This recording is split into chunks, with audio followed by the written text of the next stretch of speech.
everyone, and welcome to the Wright Perspective. Today, we're going to recap and review two comedy films, Hocus Pocus from 1993 and Hocus Pocus 2, which just came out a few weeks ago, starring Bette Midler, Sarah Jessica Parker, and Kathy Najimy. Hocus Pocus made $45.4 million on a budget of $28 million and continues to be a cult favorite. Awesome. And Hocus Pocus 2 set a new record on Disney Plus in its first 3 days. It's the #1 film premiere on the streaming platform to date. Wow. For some, this cast and these numbers would be enough to consider these movies classics. But today, we will determine whether they're classics from the Wright perspective. We'll do a recap, discuss the movies, and then we'll take a vote using a voting symbol picked especially for this discussion. But we got to start with intros. Kick us off, bro. Hi, I'm Aubrey Wright. I'm the oldest. I'm Genia Wright. I'm the middle. I am Brittany Wright, and I am the youngest. And y'all, it's just dawning on me now that we did not decide whether we were going to vote on these together as a franchise or vote on them separately. Together. We have to. I think together too. It's the Wright perspective way. We have to.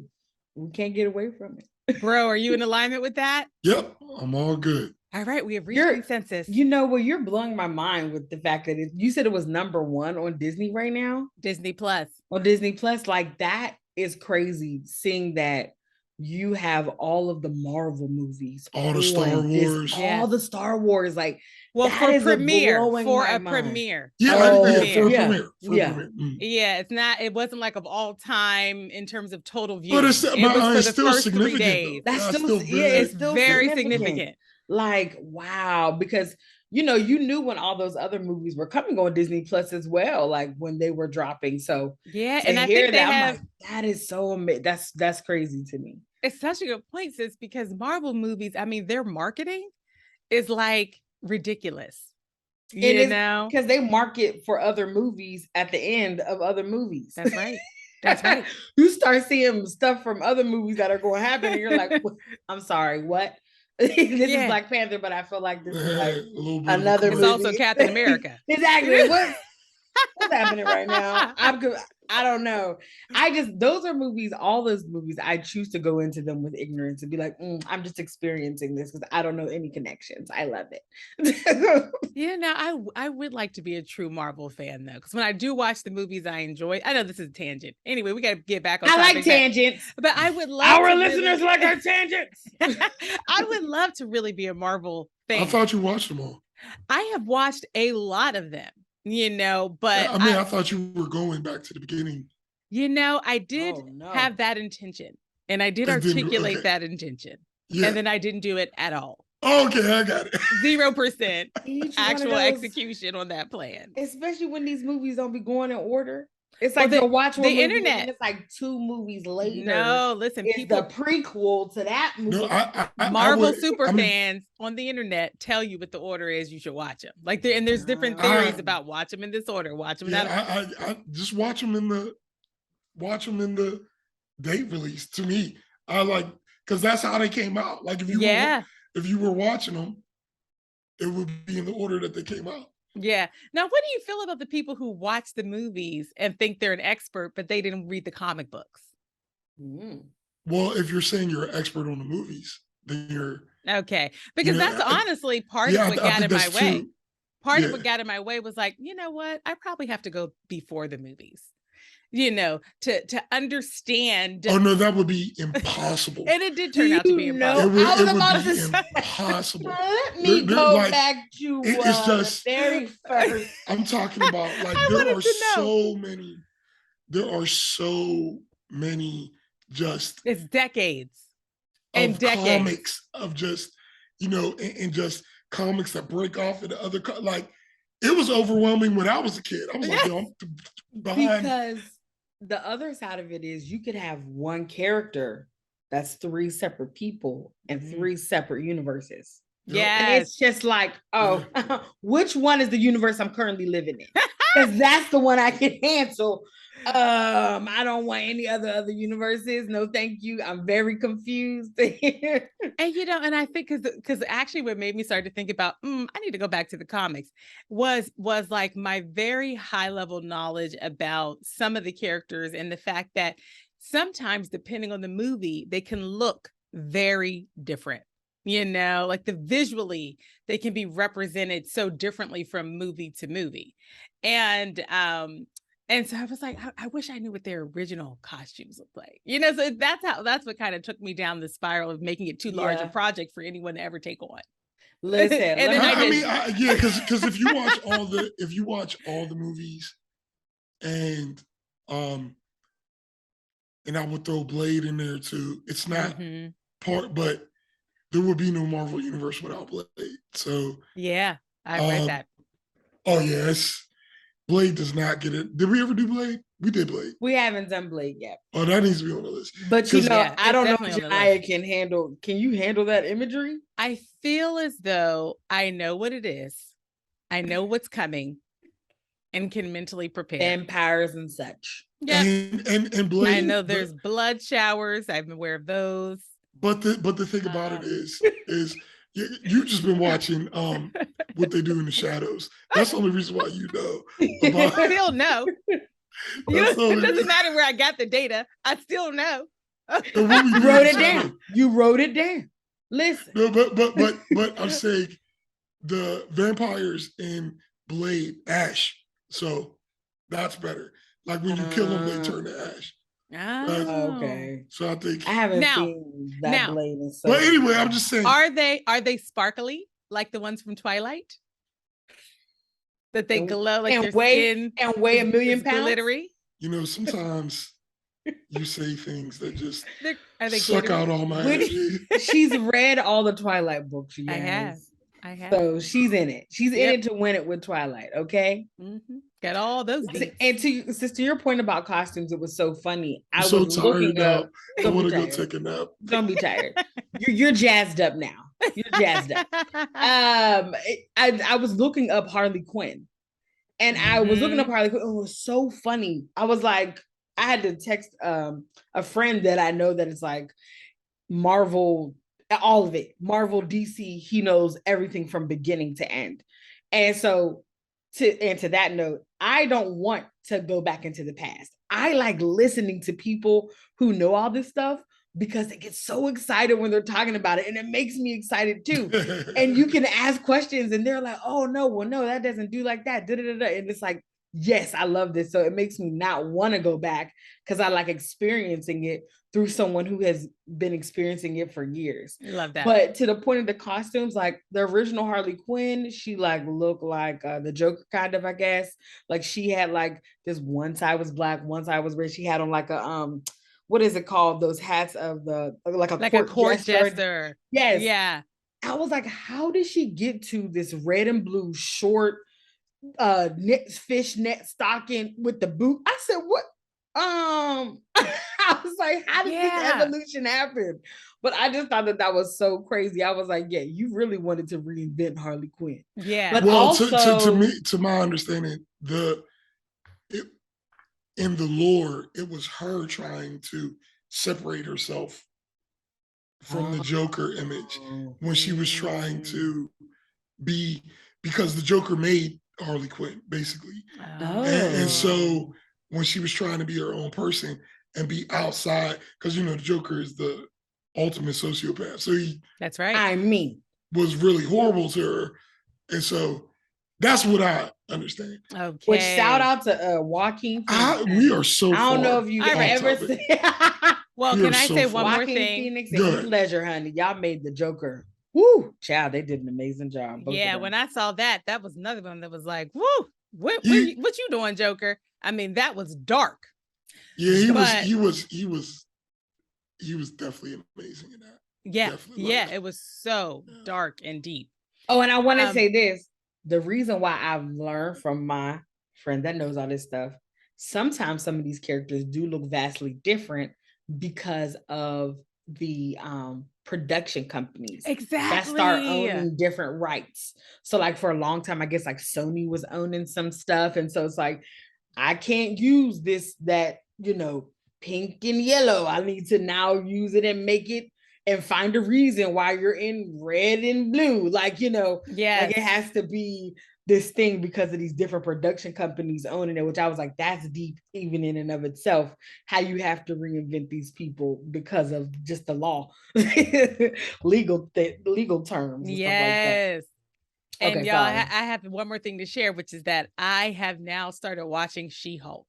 Have y'all heard of that show? Yes.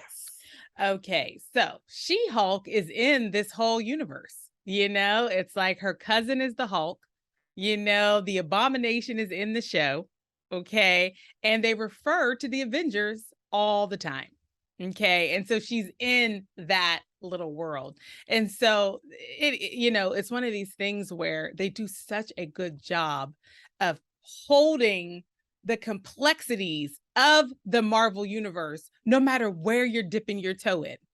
Okay. It's like when I'm watching this show, which has only had one season, when I'm watching the show, it's clear that there are nuggets in there and Easter eggs and references that I am not getting because they're talking about the larger Marvel universe, But anyway, I think it's worth the ride. It's an interesting show. Worth the ride. Yeah. I think it's worth the ride to start at the beginning and watch all the movies. I think you would enjoy. Yeah, that would be fun. That would be fun. I should actually do it this time. Okay. And back to the topic of the day. So we have just decided that we are going to vote on Hocus Pocus. Well, not just, obviously it was before a series of tangents, but we decided that we are going to vote on Hocus Pocus and Hocus Pocus 2 together. And so this franchise will need to be voted on at the end of this episode. So we will determine whether it is a classic from the Wright Perspective.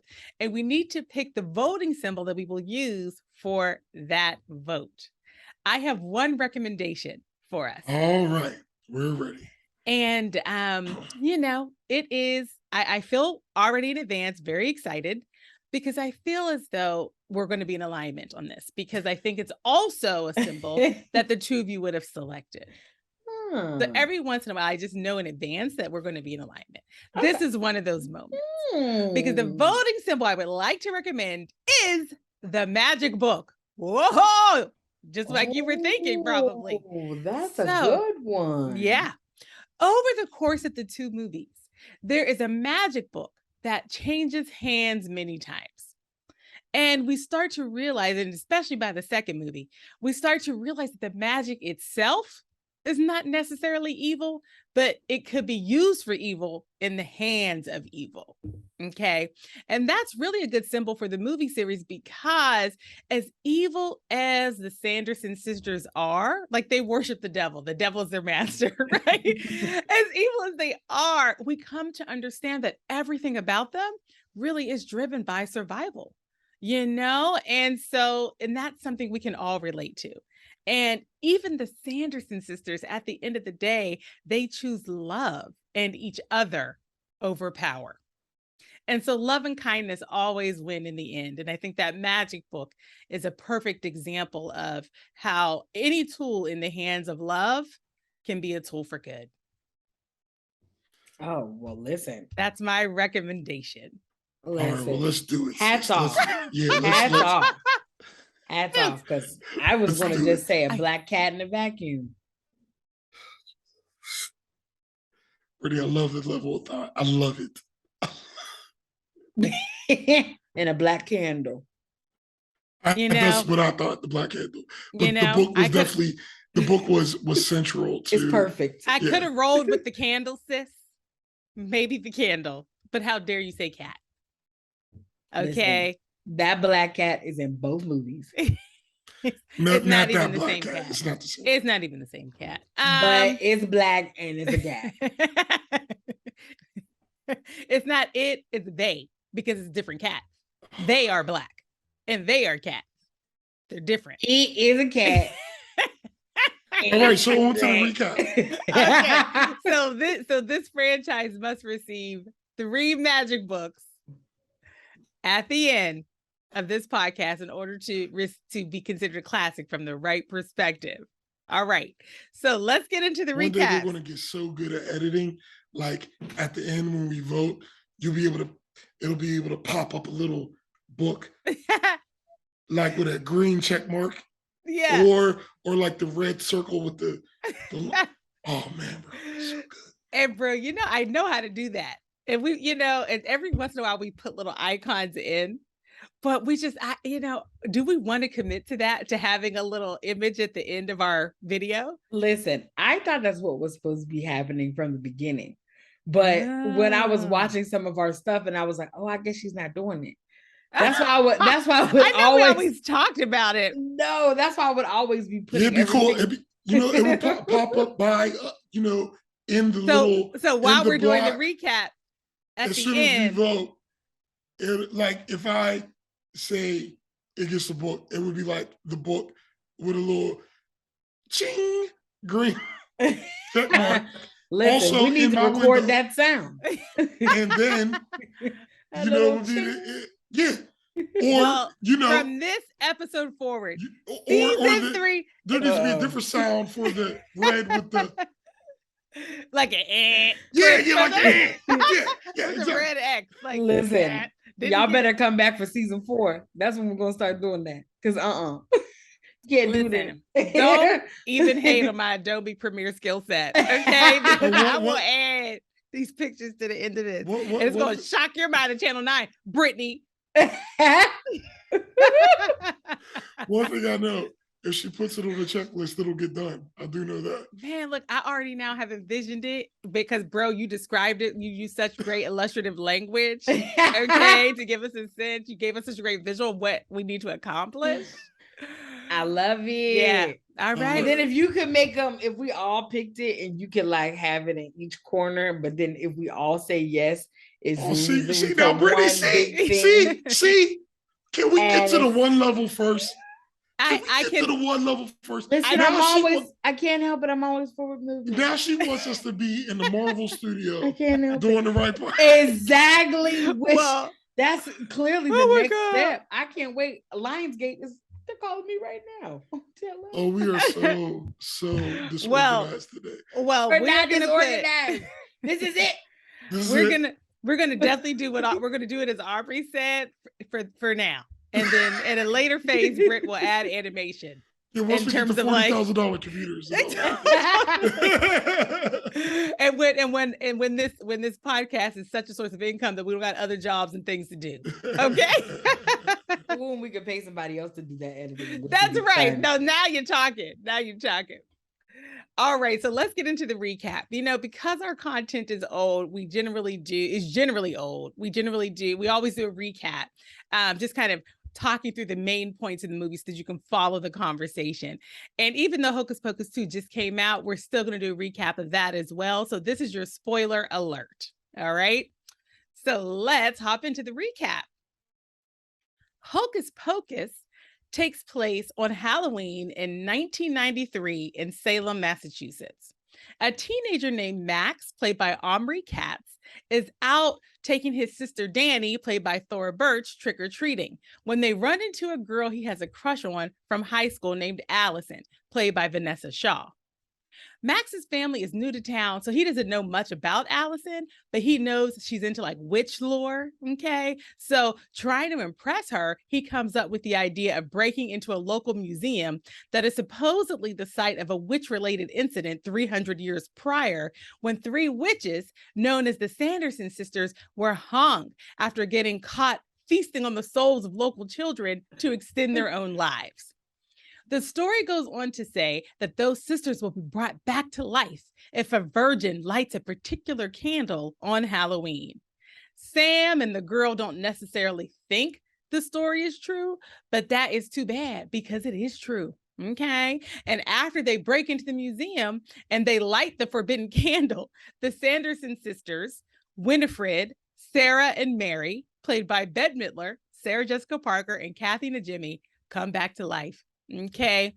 Now, the sisters spend a little time marveling at modern conveniences like concrete roads, but mostly they are focused on finding children. If they don't eat enough children's souls before sunrise, they're going to turn to dust. When Max, Allison, and Danny realize what they have done, they try to get help. The police don't believe them. Their parents don't believe them. They also try to stop the witches themselves using tactics that were clearly insufficient, like luring them into the kiln at the high school and trying to burn them to death. These things just make the Sanderson sisters more angry and, unfortunately, more focused on Max, Allison, and Danny. Eventually, Max, Allison, and Danny do make it to hallowed ground, a graveyard, and they start surrounding themselves with piles of salt. These are two things that act as barriers for witch magic. And they distract the witches enough that the witches lose track of time, the sun comes up, and the witches are turned to dust. The end. And then in Hocus Pocus 2, which takes place 30 years later, again in Salem, that same Sanderson Sister Museum has become an even bigger attraction. And now the lore around the sisters has been extended to include the night that Max, Allison, and Danny defeated the Sanderson sisters. The museum is run by a man named Gilbert, played by Sam Richardson, and he is just a Sanderson sister super fan. There's no other way to describe it. Listen, yes. To the point that he tricks two teen girls that frequently patronize his shop, Becca, played by Whitney Peak, and Izzy, played by Belisa Escobedo, into lighting a black candle that he created specifically to bring back the Sanderson sisters on Halloween. His plan works, and the sisters are back again. This time, the sisters, Winifred, Sarah, and Mary, again played by Bette Midler, Sarah Jessica Parker, and Kathy Najimy, are not only looking for children's souls to eat, but they're looking for the ingredients for a potion that would make the oldest sister, Winifred, all-powerful. This would keep them out of this vicious loop of dying, being brought back, looking for children's souls to extend their lives, dying again, yada, yada, yada. Now, you might be wondering why they never tried to make this potion before. Well, that's because Mother Witch, played by Hannah Waddingham, the witch that initially gave them the gift of magic when they were just children in 1653, told them never to do that spell because it required too great a sacrifice. At the time, the Sanderson sisters were orphans in Salem, trying to keep from being married off by the town preacher, Reverend Trask, played by Tony Hale. They fled to the Forbidden Woods to get away from that reverend and the townspeople, and that's where they met the powerful witch, Mother Witch. Instead of eating their souls, which was her first instinct, as you do, she sees something in them and decides to make them a coven instead. Fast forward back to modern day. The Sanderson sisters have decided to disregard the words of Mother Witch and do this spell to make Winifred all-powerful. Becca and Izzy try to distract the sisters with modern conveniences of Walgreens, and they try to trap them in a ring of salt, but to no avail. The sisters do manage to collect the ingredients that they need to make the potion, and Winifred becomes all-powerful. But alas, Mother Witch was right, okay? The sacrifice does prove to be too much, because the second Winifred becomes all-powerful, her sisters, Sarah and Mary, fade away into another dimension or something. Winifred is heartbroken. She doesn't want to live without her sisters. Over the course of the night, Becca had discovered that she is actually a witch herself. Now, she's not an evil witch. She's obviously on the verge of being a good witch. Okay, so she shows mercy on Winifred and uses her new magic to banish Winifred into the same dimension as the sisters. Becca, Izzy, and their formerly estranged friend Cassie, okay, played by Lila Buckingham, who they reunited with over the course of the evening, ultimately became a coven, and they skip off into the night. The end. Oh, very good. So that's Hocus Pocus and Hocus Pocus 2. All right. And okay, for our audio listeners, I encourage you to hop onto the video for just that 2 seconds to see what Brittany just did when she thought she was in the movie for a second. And was trying to reenact it and do some witch-like movements. But really, it was just like Rain from Sesame Street. It looked like spirit fingers. It really was spirit it wasn't good. But y'all, I have to say, flat out, there was a nostalgia for me in watching Hocus Pocus. Okay. I do remember watching this as a kid, and I actually said to Brittany yesterday, I feel I have seen this movie 1 million times, the original, because I actually knew every single thing that was going to happen. I had no opportunity for surprise, reminder, anything like that. I knew this movie so well. Was it that way for the two of you? There was one part I did forget. I forgot that the town bullies in the first one got caught and they put him in them little cages and then he stole his shoes back. I had forgotten about that part. So I did love that part. I was like, I totally forgot how they were up there. They were so sad. Like, get us out of here. And I was like, nope. We don't know whatever too bad now. Right. And for those that might not have seen the first one, Max, that teen that's new in town, he is getting bullied by some other teens from the high school and they steal his shoes. But then the Sanderson sisters get them and then ultimately they're going to steal their souls. Totally. So they do get their just due. And the way that they're the bad kids, they had flannels on. I just want you all to... and it was the classic 90s movie setup. Like you knew that at some point they were going to get it because they're the over-the-top bullies from the 90s. They're the worst. They're like, hey, what's going on out of town? Huh? Those shoes are really nice. Those shoes are really nice. Like, this doesn't happen anywhere. You know what it makes me think of? All of the Addams Family movies with the O'Doyle rules. Like that's what it makes me think of. Yes. Give me your shoes.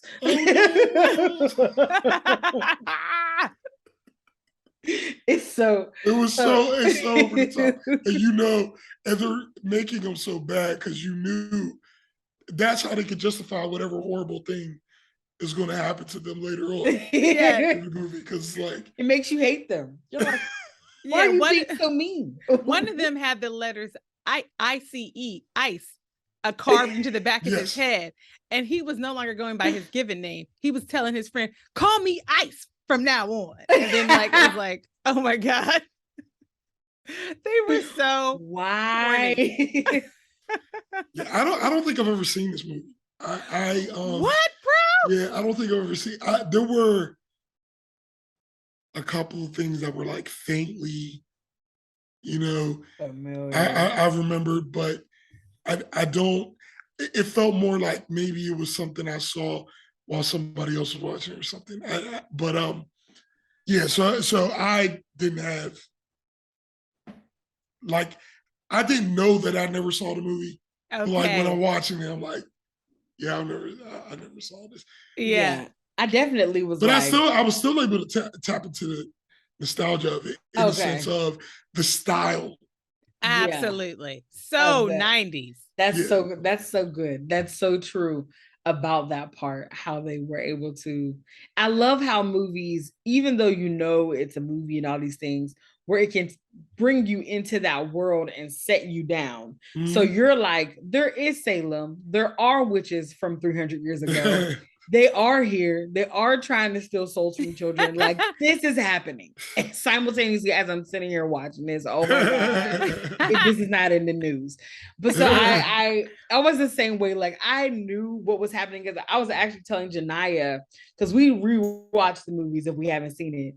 I actually watched it while it was coming on Freeform, and they did a pop-ups on everything. And so like one of the funny things they had was like there was a counter that said how many times the word virgin was used in the movie, and like by the end of it was like 8 or something like that. So it was just really funny just to kind of watch it in that way, because it did give me a chance to be a little more newer while I'm watching it, because I've seen it so many times. I already knew what to expect. And I remember the first time when I saw that preview for Hocus Pocus 2, I was like, are you kidding me right now? I was so excited like a little kid. Now, what y'all need to know is that we didn't grow up in a family that we were celebrating Halloween. Right. Not at all. We never trick-or-treated. At least I didn't. Our parents, I remember them letting me dress up for. Yeah, we could dress up for school. for school. That was it though. But we I don't never even know if I did. had a consistent experience of that, but I also don't think I was into it. Yeah. But it was just it's so funny to think about how much I enjoy and remember the movie, but then to think like Halloween wasn't like what our family celebrated. It was the devil's day, you know. It was I don't remember. And I remember Daddy being like, if you want some candy, I'll buy you some. It's like I remember them being neutral pretty much with Halloween. Like, and I know this is not the point, but but because like Dad would bring me, because you know how Dad was last minute with a lot of things. Everything. And so all the things. Everybody would be getting dressed. And he would always show up he would get there just in time. He would show up with my costume that he just bought from some. And then we would do trick-or-treating in the school. So but I didn't feel any resistance towards it. Well, the resistance, I felt like, I know there was times where I got invited to Halloween parties and they were not up for that at all. Because I remember Mommy said, because it was the same reasoning she would give when I wanted to go. When I wanted to go to a sleepover, like they would let us have sleepovers at our house, but they would not let us go to other people's houses for sleepovers. Y'all had a sleepover? I had multiple sleepovers. I probably had like one. No, I had several sleepovers over the years, but they wouldn't let me go to I sleepovers. Was in the house? I think so. No, it had to be, because I had them in. I know I had some in elementary. Name one person who's ever slept over. I can name many, like all of my girlfriends. What about like Maria, Cherie, Tavara, okay, Rachel. These people slept over.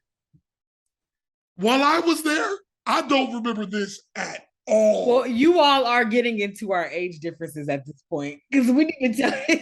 No, it's probably a reflection of the fact that Aubrey disregarded me quite significantly. I think this is just evidence of that. Aubrey is 7 years older than me, and Aubrey is 3 years. Yeah. So you see, for me, Aubrey, you would have technically missed all that stuff, because you were about to, like, when I would start probably doing all of that stuff, you were like about to graduate from high school. He was present for mine, but doesn't remember any. No, I'm just saying, because from what in my upbringing, I could never even bring people over. Okay, well, see, all right, so they had loosened up on that. That's probably because you had friends with flannel shirts. Yeah, maybe it was that was still in shirts. Confounded flannel shirts. but because I wasn't even allowed to sleep. I wasn't even able to go to sleepovers growing up. No, me neither. Like I would have to go, like they would come pick me up, like when everybody was getting in their sleeping bag. I used to be so upset. But I wasn't saying nothing to Dad. I would just be in the back just with the single tear. Like, Mommy would always be like, they could be practicing witchcraft and Ouija boards over there. And I would just be like, what? That was why they never let me go to a sleepover. It was witchcraft, like Ouija boards. Which is interesting, because then how come Hocus Pocus got through all exactly? We used to watch Hocus Pocus. We used to watch Sabrina the Teenage Witch. We used to watch any of these other little like shows of this type of stuff. We used to watch them. Now, I never really watched Charmed. I think, Janai, you watched Charmed. I didn't really get into Charmed. Okay. Mm-mm. I didn't really get into none Charmed. Of that, but I definitely watched Sabrina the Teenage Witch. Yeah. I think it was like... it was fun. The thing about Hocus Pocus is it's Bette Midler. Exactly. Now, there's something about Bette Midler that's it's fine. Bette Midler. Totally. She's so good. Yeah. She's so good. She was, and she really, like, and I'm sure we could just talk about these movies let's get together. Yeah. But she just really, when she gets into a character, man, she does gets into it. And it was interesting seeing how the energy was the same. And 30 years And like, I'm telling you, 30 years older, they all were still giving it all they had. You Absolutely. know what I mean? Yes. Like you could feel it didn't feel like, even how they looked because of the makeup and stuff, it didn't look that different. It's true. You know what I mean? Because of how they're made up, their bodies are similar. I don't know if they did that on purpose, like if they hooked them up some kind of way, but it felt like you were watching this, the same sisters. And for me, I'm seeing both of these movies back to back. So I'm just saying they did really well at just, it was like, I like when actors don't take themselves so seriously. Right. It's That's like, right. we've all had all these great careers, hit shows, hit movies, and all that kind of stuff, but we can still go back and have fun like it's 1993. Yes, Sarah Jessica really Parker skipping around being a complete dum-dum. Okay? That was a dum-dum witch. Okay, she did not know what was happening at any given moment. She would lose it. And I liked how they kept certain stuff consistent, like how when their brooms got stolen when they went to they walked into the devil's house and left their brooms in front of his house in the first movie, which was really just a local man dressed up like in red with horns. And they were like, "Oh, master!" And then they were trying to fly away. And then what's which sister was it with the darker hair? That's Mary. Mary, played by Kathy Najimy. She only could get away with a vacuum in the first one, and then the same thing happened in the second one where they didn't have any brooms, and she was flying on two of the Roombas. And that actually made me laugh, man. Like when she came out on those Roombas, I actually laughed. Yeah, that was. And I almost felt ashamed, like. That was a cheap joke. It was funny to you. But it got you. But I appreciated that they actually did work the Roombas into the story. You know, at first it was just silly because it was like, okay, you all are just any other cleaning device. You're coming with the Roomba. But then they actually did end up working the Roombas into the story. So what they actually did was the Roombas eventually came and swept up some of the salt that in the second movie that was one of the things that actually in the second movie the girls had trapped the Sanderson sisters in a ring of salt, and literally they were trapped. There was nothing they could do to get out. They were trapped in that salt. But then the Roombas came just right on in and started cleaning up. And so they swept up the salt. Shout out to Roombas because eating a pound of salt like that. That was the couple of things that bothered me. There were points in the movies where you're lost in this, your disbelief is suspended. But they would do things that were so stupid sometimes that it was just like, why would you leave them unattended? You know what I mean? When they were, because the scene you're talking about where the Roombas came and you could use the salt to create a barrier, and they actually trapped the witches. All you have to do is keep them until morning. That's all you got to do. Keep an eye on them. And you're going to walk away? I mean, they left. they went on into the house. They didn't even put the garage door down. Nothing. And then when the dad came back, because the witches in the second movie were trying to get the dad's blood, because for one of their for the ritual you needed the blood of an enemy who he was the descendant of. The descendant of the reverend. The reverend who tried to marry them off as children. And it was like, you all didn't do a good enough job of trying to impress upon the seriousness of the situation. They just kind of let him walk in and then they walked away. What he did though with the father, which first of all, let me be honest and say, I did not make that connection. It took me a long time to make the connection that this was a descendant of that reverend. I was like, oh, wait. They said it. They said it. But I wanted to know that before they said it. Well, the reason you did know is because it was the same actor. Right, but that's the thing. I did. That's the thing. How everyone else knew. Right. Everybody else caught it. I didn't catch it. I legit didn't catch it. Same face. I was like, wait. Same face. Same voice. I said, Brittany. I was like, Brittany, how did you miss that? Because and they did, and when I went back and thought about it, I said, oh, they did it like how they would do in one of these movies, was zoom in on his face, so that this is the same exact person, and he's a descendant of this reverend, same last name. He's running everything. Everything was the same. I was like, Brittany, oh no, how did you miss that? I was cracking up like, oh, okay, well, there's that. I was like, I don't know how I missed that at all, but at any rate, I thought that the way they made it happen with him being so frustrated and trying to get this candy apple and he couldn't get it, and I think he did. Yeah, that was funny.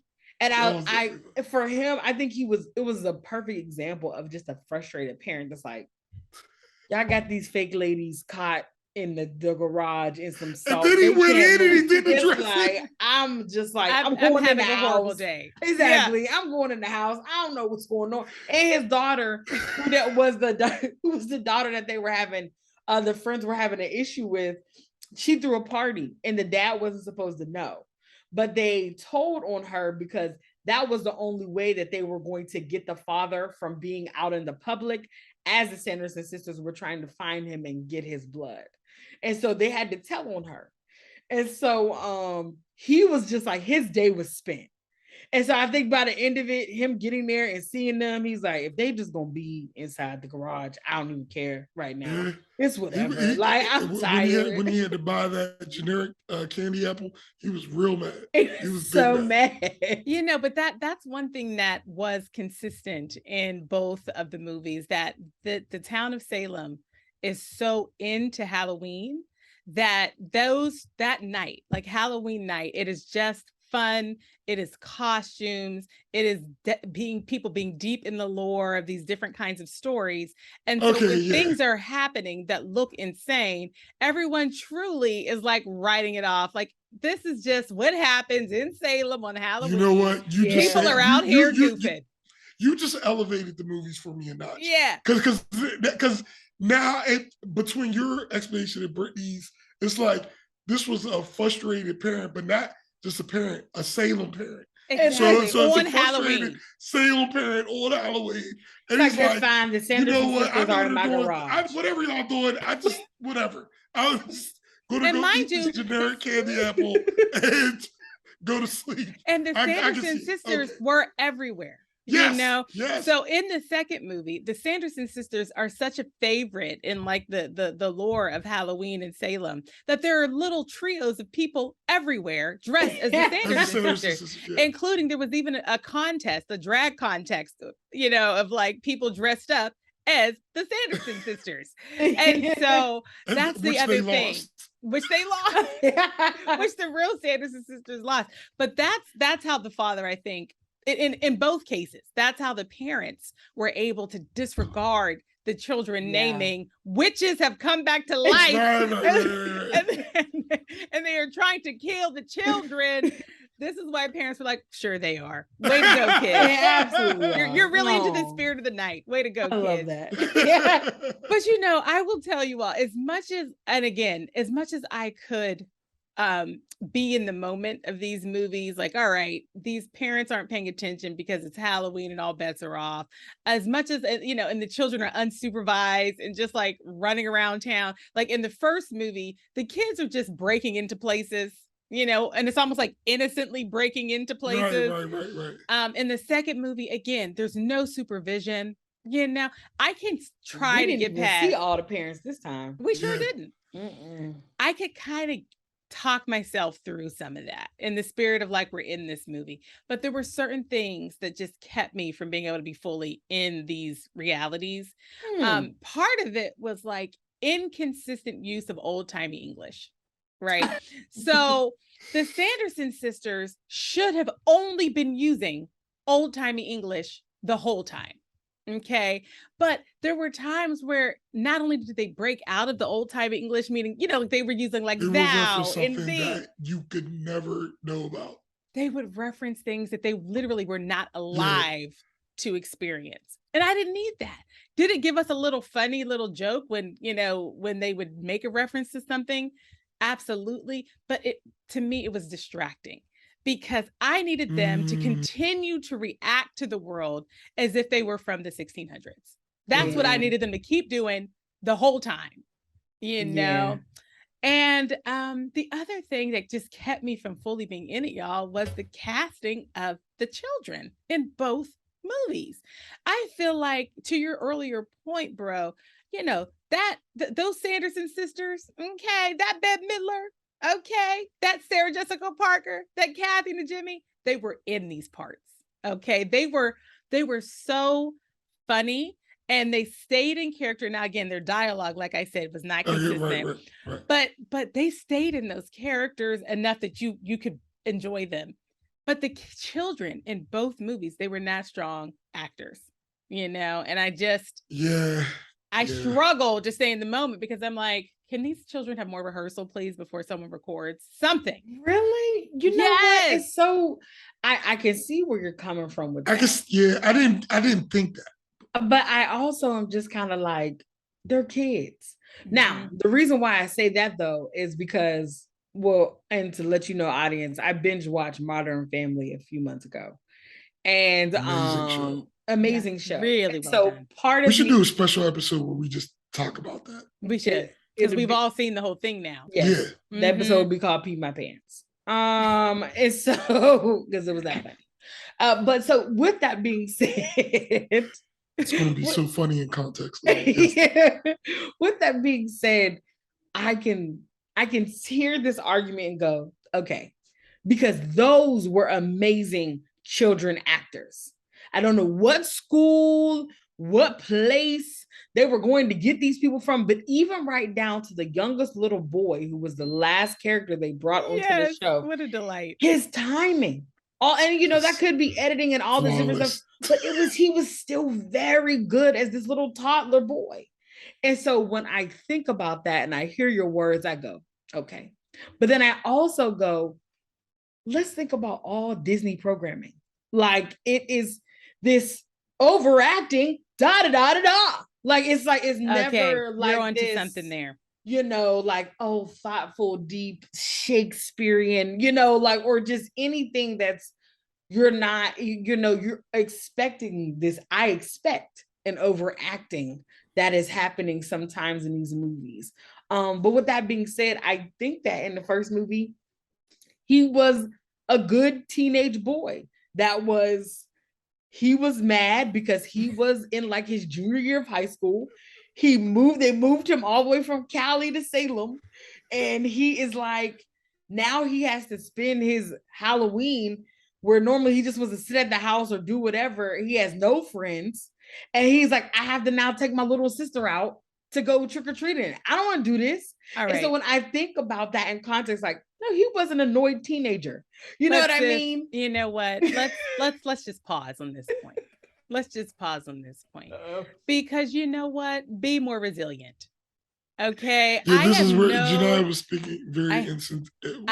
I have no tolerance for teens sitting around like, oh no, I moved to a new city. Nah, I don't have friends. Figure it out. Get in a club to meet other young people. I'm just going to give everybody some context. Yeah. Janaya was born at 40 years old. Now, her body, like regular human aging happened in life, but her brain was 40. I'm so annoyed by she was born with taxes. Like, she was born paying taxes. No, I was just what type of facility is this? I was just telling Brittany yesterday. I watched a Christmas movie and I couldn't even bear it. I couldn't even bear this Christmas movie because these teens in this movie they couldn't manage their emotions at all. They were juniors in high school, and one is like, yeah, my parents got a divorce. I'm taking it out on everybody. Now I'm a bully. Yeah. And it was just like, Manage your emotions. Janiyah, do you hear compartmentalize? So mean. Compartmentalize. You said you can't enjoy a Christmas. And the other one is like, which is one of the most. I'm in a new city. Universally, I don't have friends in my new high school. It's like, get over yourself. I was going to compare A Christmas Story to Hocus Pocus because I could see, like how every Christmas they play Christmas Story 24 hours. Yes, they do. I can see somebody doing that with Hocus Pocus. And they do. They do. Yeah. Hocus Pocus plays all October every calendar But year. does it literally do it though? You know how on A Christmas Story on Christmas they literally play it. Oh yeah, loop it on some channels. They don't. I haven't seen it. I don't think they do that. But they play it. But I'm saying they could though. That they totally could. I feel like it kind of embodies the feel of fun Halloween. Yeah. To the point where you could just have it on the background. Yeah. Yeah. I agree with that. And that's actually, go ahead. Oh, no, go ahead. I was going to say, and that's actually like, we've talked about like the acting, we've talked a little bit about the stories themselves. I would love to talk a little bit about like magic and the way that magic is characterized in these movies. I have to tell y'all, I feel disappointed in the use of magic. And again, I was searching for the whimsy. I really, really was going deep within for it. Okay. And what the viewers and listeners need to know is that I regularly watch children's programming. Isn't that bad? It's 100% a fact. I watch children's programming. I really do. So I can find the whimsy. I can. But I will just say, like, I just thought they really missed the opportunity for magical things to be happening. Even though like the witches were evil, I just felt like the only time we ever saw them use their magic was to try to fly their brooms or broom substitutes. Oh, okay. Okay, I see what you're saying. They called the children, Sarah Jessica Parker called the children with a haunting song to come and be, have their souls eaten. Okay. And then every once in a while, Winifred, the Bette Midler character, would zap something. But I just felt like, man, they're supposed to be, and they refer to themselves as like one of the most powerful covens. Or the most powerful coven. Or the most powerful coven of all time. And I'm like, well, y'all ain't doing much. Y'all could be doing something. Give me some kind of magic. Well, they brought back the ex-boyfriend, which really wasn't her ex-boyfriend. Yeah, I thought that was so funny. That was funny. That was a funny storyline. He was like, listen, you need to tell the truth. We never read. I was like, who thought about this? It is funny on a lot of levels because and that was the same actor who did both. Really? He was the one. There was just the four of them, I think. Those are the only four that came back, and the character's name was Billy. Yes, and I'm trying to find the actor's name. But the actor's name is Doug Jones. Okay. And he played William Billy Butcherson, who, Winifred kept referring to him as a former lover. Okay. When the reality is, no, he actually had dated Sarah, played by Sarah Jessica Parker. He kissed Winifred one time, but she keeps acting like they had this whole love affair. They didn't. Yo, and I'm gonna tell you, whoever created that was genius. That was a fun backstory. Well, the thing is, that's a universal truth. As a guy, you do not want to be associated with a woman that you weren't. Like if it's something you didn't do, I did not. You're like, yo, I just didn't do that.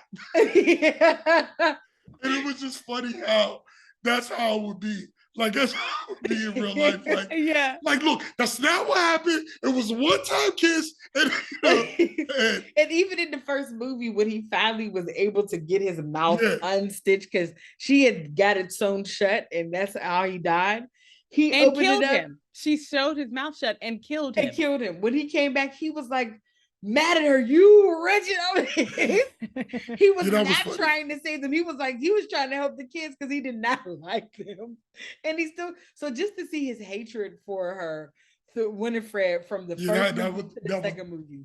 Okay, well, thank you for reminding me. They did bring one zombie back. But listen, but I want to piggyback on your point though, because I didn't feel like that throughout the movie, but I see what you're saying now, that there could have been more little stuff happen. Little stuff. Yeah, but well, in the first movie, they made all the parents dance and they never stopped dancing.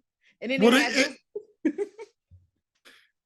they did put a spell on the parents. They put a spell on the town and the parents in both movies with the song. And made them dance until you die. But but what I did notice was when they were showing the main protagonist chick, what's her name? Which movie? The youngest one, the young witch who was just turning 16 in the second one, Becca. When they showed her start having her powers, I would have liked to see her go try to practice them for a little bit, or do something. And then I would have liked to see a big showdown between her and Winifred.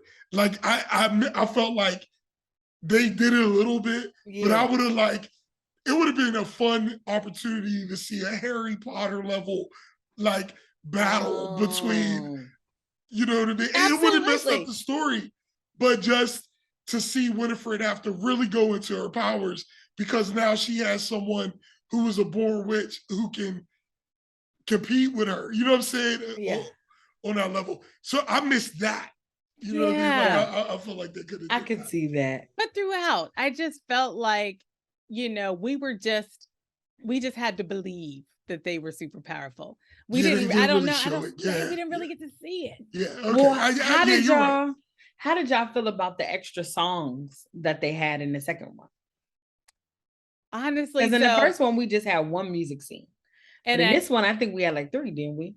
Well, I will just say, when you have Bette Midler in a movie, I do think you need to find a way to have her sing. Do it. We want it. We need it. Make it happen. That's right. And they did it in the first movie. They had her sing, "I Put a Spell on You." Mm-hmm. Okay. And she used it, of course, to put the whole everybody who was at the mayor's party in a trance. So they were just going to dance until they died. Dancing all night. Okay. And then in the second movie, there were 2 songs, I think. Since I don't know if it was 3. I think it was 2. They did a song when they first came back. Yeah. And then they did a song, which was another opportunity to put people in a trance. And that I'm thinking about the ending credits. That's what it was. They had an ending credit performance. That's okay. And it was it was one way or another. Yeah. They used one way or another as the big number in the second movie. Okay. To answer your question, Brett, I think the way Bette Midler does music in movies, it just always works for me. And I am a person who hates that. I hate when there's just a song that just comes out of nowhere. You're like, what is going on? And there are times the actor is not even talented enough to do that. But especially if it's not a musical. This is not even a musical movie. But for some reason, whatever formula she uses, it just doesn't bother me. And it flows. Yes, it does. She doesn't go too over the top. It's not too subtle. It's just right.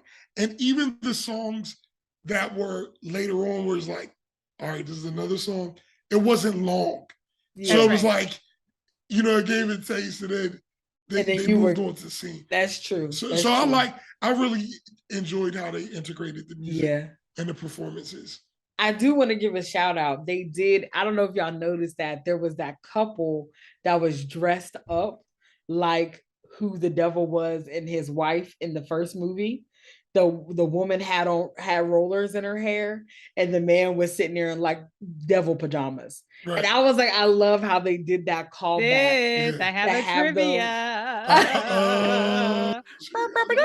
That's the trivia announcement noise.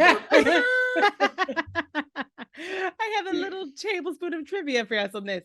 Oh, So great. Put a little trumpet. Sprinkle on it. Sprinkle on it. all right, now we're going crazy here with the icons. Okay. Please, everybody know that trumpet will be there because she won't have us say it and well, not now do it. That's the funny thing about it. It's so much pressure. It's so much pressure. All you need is a little gif in the corner, a little gif of a little person going like this. Right. And so those two characters, that husband and wife that were the husband dressed up, as Brittany said, in devil pajamas for his costume. And the wife, who really wasn't celebrating Halloween at all, but happened to have some rollers in her hair, which the Sanderson sisters mistook for snakes, thinking she was Medusa. And they were like, oh, the devil that married Medusa. Oh, that's unexpected. That was actually a brother and sister, Penny Marshall and Gary Marshall, really? playing that couple. And so and now that they both passed away. And so the fact that they showed that scene in the second movie as a callback was also dope. Honoring the two of them. Okay, I love that. I didn't realize they both had passed away. Me neither. Why would sad. That's sad, but I love that. I love that they did that, because it made, because I appreciated this movie. What I appreciated about the second movie was that it was enough for us as individuals who grew up on Hocus Pocus, but it was also enough for the younger kids to have their own movie. I loved how it was almost like them passing the baton. It's like, here's 3 new little witches that they could have their own Hocus Pocus movies, or they could even come up with a Hocus Pocus series with these 3 little... Time for another piece of trivia.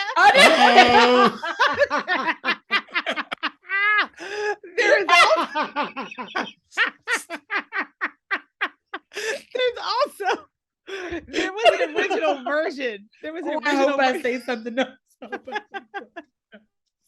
There's an original version of Hocus Pocus 2 that actually was going to have Thora Birch reprise her role as Danny Dennison.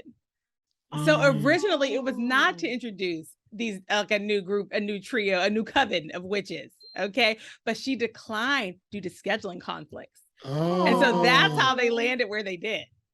Wow. So wait, that Danny was a little sister, right? The little sister. Which I'm happy you brought that up, because I think that what both of these movies did, I think it was something about watching these teenagers kind of have to, us getting a look into their lives and what the lives of teenagers and preteens can be, and them giving life to that. And so in the first movie, he's frustrated. He's moved at the end of his high school years, which if you've had friends since you were younger, now your parents are moving you away from all the people and all the things Call that you know. them, write a letter, it'll be fine. I just feel like, and as someone who had that happen, it was very sad. And so it's be like, resilient. Is it no? And so what I think about, it's an important life skill. It's called coping. Him trying to find his footing, and he was still, kind of trying to keep it together, but he was still getting bullied as the new kid. But also, you saw him evolve. You get a chance while he's frustrated with taking his sister out trick-or-treating. He was going to burn down Salem to make sure that she was okay. Like, he was doing everything he could, trying to get everyone to, these witches is out here, they're about to kill us. Like, y'all are not listening. And then when she took the sister, he went into that place. He tricked them. He did everything he needed to. He figured out with that girl. When he thought that when she had gotten taken, like, you're getting the chance to see this range that can happen in just a teenager. And even in the second one, you're getting a chance to see them. They're friends. They've obviously known each other since they were little. The one Becca, I think her birthday is on Halloween. Yes. Or something along those lines. That was the whole thing. And so they always hang out together. Well, the one friend, she recently got a boyfriend who is a dumb jock. And he's like, it's like, what's happening here? And so, but he is watching them process this new parts of their relationship where they're starting to learn how to actually communicate with one another. Where one person is thinking one thing, and then another person is thinking another thing. And then finally, when it has to be just like this, what is the word I'm looking for? The crescendo of the moment, they're able to come together and have this conversation about, well, I was feeling like this, and ever since you got, and what he doesn't, and at one point, what was really breaking them apart was that they felt as though the friend's boyfriend didn't like them, and he was always teasing them. Well, he was like, because of they do their witch stuff every year because her birthday is on Halloween. Well, the boyfriend was there, and he was just like, no, when I say that that's weird, that's not a bad thing when I'm saying that. And they're like, no, those words are literally, they're not. Yeah, I thought it was funny. It was funny. It was funny, and also a very much a Disney Channel learning moment. Yes. Where it was a chance for one of the characters to clearly articulate the jock is like, man, I'm not making fun of you all. I'm just pointing out that everything that you do is weird. And they're like, that's not a good word. And the girl said, Becca said, well, pointing out the ways that people are different from you and calling them weird is literally making fun of someone. It is hurtful, and he was like, oh. I was like, I love how they, but that's for their younger audience, to really kind of hammer that home, that bullying, making fun of people is not okay. Yeah. I thought they did a good job with that, of just showing just kids learning. They're learning things, and then also seeing how adults can be used for evil. For example, the man in the first movie, he was dressed up as a police officer. You find out that they came to him and they're like, the witches, we need to, the Sinister Sisters, da, da, da, da. And he's like basically telling them, get away from me, kid. Like, you all are playing games. But he really wasn't even a police officer. He was just dressed up as one. To be fair, that's how a cop in Salem probably would have acted. Probably would have acted as well. Absolutely. They would have not cared. But then when you go to the other movie, you see this adult. He owns this bookstore. He is obsessed with the Sanderson sisters to the point where he makes a candle. And it's like, I wanted to talk about him. Yeah. Let's do that. Please, let's do it. Go for it, bro. He is, what's his name? The actor. Let me pull that up. But anyway, he's in so much stuff. Sam Richardson. He is one of those people. Gilbert. He's one of those people who plays the same person, but he always makes me laugh. He does the exact same cadence in everything he's in, but it's funny to me. It's kind of like Jeff Goldblum. Like, I don't know. I just like it. That's a good I point. like seeing Jeff or Goldblum. Jason Bateman. Yeah. I like seeing it. In all these different Keep situations. doing it. Keep doing it. I want to see Jason Bateman in this situation. If it ain't broke, don't fix it. And it's something that will frustrate me about other people. Yeah. But he's so likable that I want to hang out with him. I feel like I want to see you do this every time. And the way that they also made you understand why he did what he did. Yeah. Because it's like he was a slowly kid, and he only got to see one piece, and he's like, how do you know they're bad? Because he didn't see the, and you can get why he was helping them. You know what I mean? And, And when he realized his error, I believed his transformation like that. I just didn't know what was going on. And, so like I thought he did good. I thought he was a good. I appreciated that. I appreciated that. Good job. And so I love how even just in that, you're showing the good and bad in everybody. Like everybody can do something. Yeah. And he played off the other dude, the zombie. Oh, Billy. They played off. They were good together. They were funny together. They were so good together. And listen, that brings a whole. I did not know that was the original Billy. Yeah. When you said that like. I love that so much. Love that so much that he came back and did that character. Like he didn't skip a beat that. He did it. And so I thought that was really good. The part where seeing like them react to like everyone being them and them just being folklore. Like no one really taking them seriously. I like how that was in both movies. From the 90s when this was happening all the way to now recent, people are still like, oh, it's just this story that we just love to keep going because it's fun. And it's like, no, we're really here and y'all are under a spell and you don't know it. Like they definitely maintained the feel to both movies. You know what I mean? Yeah. But I mean, I think we can vote on this one, right? I think we're ready. Let's go. Hit every second. Yeah. Yeah, I definitely went into this blank because, like I said, I didn't remember the other one, and it gave me the opportunity to see them both.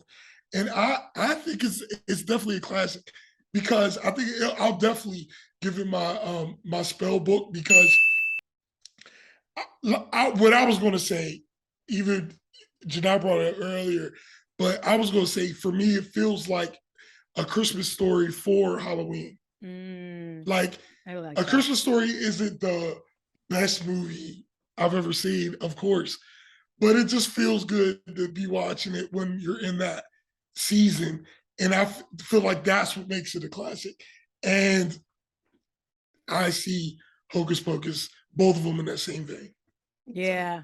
Yeah. Nice. Wow, bro, that characterization of like these movies like being a Christmas movie for Halloween, that really resonates for me. It really does. And I'm going to tell you, coming into today's discussion, I was really on the fence.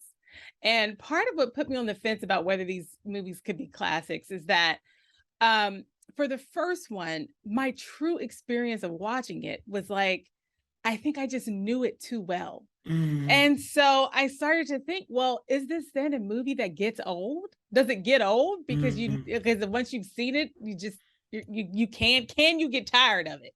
Because if the answer is yes, then it probably shouldn't be a classic, right? Because the classics, you could keep coming back to it, right? You know? And then when I was watching the second one, I really, again, I struggled with, they were rushing into plot points. They were, it was just like, we never got an explanation about why Becca was a witch. Yeah. If they had just given us that was a big, I forgot about that. That was a big hole. If they had just given us a little flashback to show, like if they had put maybe a Becca ancestor back in one of the flashbacks. Yeah, that would have been cool. Something like that. Yeah. Something. That would have. She's just randomly a witch now. You know what though? Now that you say that though, remember how they all, I'm sorry. This is like getting back into review. Yeah. But remember how they kept saying, oh, my mom loves when we do our little Halloween stuff. Like it makes me think about if they would have at least brought the mom in to say something and to do something. Yeah, I forgot about that. The mom could have been if the mom was a witch and she was never even waiting for her to get her powers. Because that's how it was on Sabrina the Teenage Witch. She just woke up levitating. And so that's how it started off for her. Totally. So, and then they were able to, then the family could talk to Sabrina about it. And they went on the journey with her. It was just like, okay, now she magically a witch. All right. Okay. So Gilbert, this whole time, he isn't just a super fan. He's been actually concocting a master plan of bringing the Sanderson sisters back. There were so many things that I was just like, oh my gosh, this is just, it's really, they're not trying to cross these T's and dot these I's at all. But during the course of this conversation, there was something Brittany said that is just the fact of it. And that is like in the Disney shows, the parents aren't present many times. Sometimes they are, but sometimes they aren't. They really are stories about the journeys of children. And also they tend to like really hammer home the morals and the big takeaways. Okay, more than they are trying to focus on like deep character development and filling in all the holes. Yeah. And so when I take some of the pressure off of these movies and I just allow them to be Disney movies for kids, and that's another thing that put me on the fence, because I think that one thing Disney does really well is make children's programming that adults can also enjoy. I think they do a great job with that. Why? Maybe I'm just saying that because I'm an adult that watches children's. You want to feel better about your life. I want to feel like there's a purpose. That's right. I want to feel like I'm here for it. I'm in community. An adult with no children literally on my channels I flip through, it is children's programming. Some people may call the police after they hear that. I don't invite the kids in to watch with me. Anyway, it's like you don't sing a song. I do. Them to come watch. To me, children, take you away. No, I don't do that anymore. But you know, I honestly, you all, I was really on the fence because I was like, yeah, you know, are these movies, especially that second one, I was like, this seems like a children's movie that is just for children. It didn't have, because like the first movie, it was a children's movie, but it felt like it was also for adults. The second one, because they didn't do that work to kind of build out some of the stories, it just felt like a kid's movie. Yeah. It just did. Yeah. And so I walked into our discussion today thinking these can't be classics because it's just, they didn't do the work to finish the stories. Where's the magic? This is the most powerful coven that's ever lived. Yeah. You ain't zapping enough stuff. Do something. Levitate something. But this conversation, I mean, something in our conversation has to me taken the pressure off, you know, and it's allowed me to just kind of say, if this is the Christmas story of Halloween movies, it's the best way to describe it, then it accomplishes that goal. Yeah. This franchise definitely accomplishes that goal because the Christmas Story movie is not that great, actually. It really isn't. We have to but do it's that. We're gonna have to review that, but it's a staple Yeah. because of what it does accomplish. Yeah. And so because of this conversation, you all, and the level set through our discussion, I would consider this franchise a classic. Nice. I will tell you, for me, our voting started yesterday. I was getting my nails in. Yeah. Very nice. Thank you. And but as I was sitting there, I heard a woman as she was checking out, and she was just like, "Yeah, I'm taking my daughters down to," and I think it was like a festival or something. She's like, "Yeah, I'm taking my daughters down to the Hocus Pocus festival," and I was just like, "Oh, I love this." I was like, "This is really something that has resonated in our culture, in American culture, for like years. Like it's been since the 90s, and now to have this movie come out, it's like moms that watch this when they were younger, they're able to share this now with their daughters and stuff like that. And so I just thought that was really fun to kind of hear her say that. And so that really, I had in my mind, I was afraid because I was like, oh, I hate when we pair two movies together sometimes, because if the first movie is really great, but the second movie is not, it can really destroy the first movie. Right.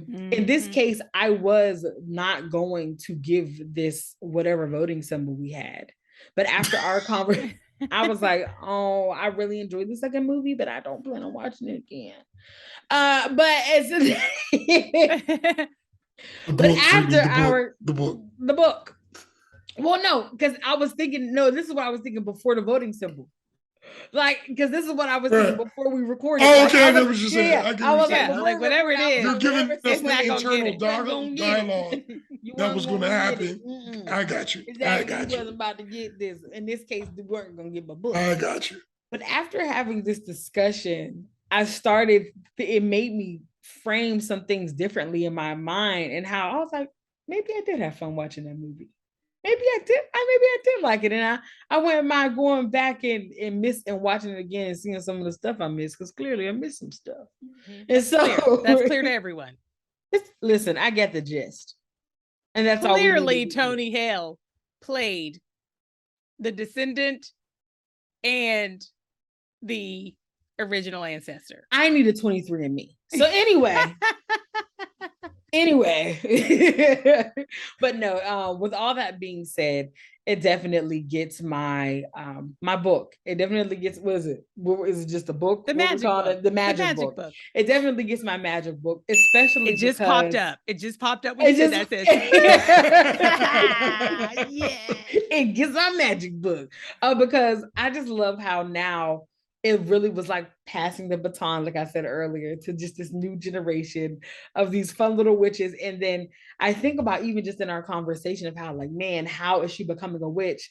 This is intriguing to us now, because now we get a chance to see Who is her family? How is she connected? Is her mom a witch? Is her father a witch? Because that would be something that's different as well. We don't often see like a father, a paternal bloodline passing down these types of things.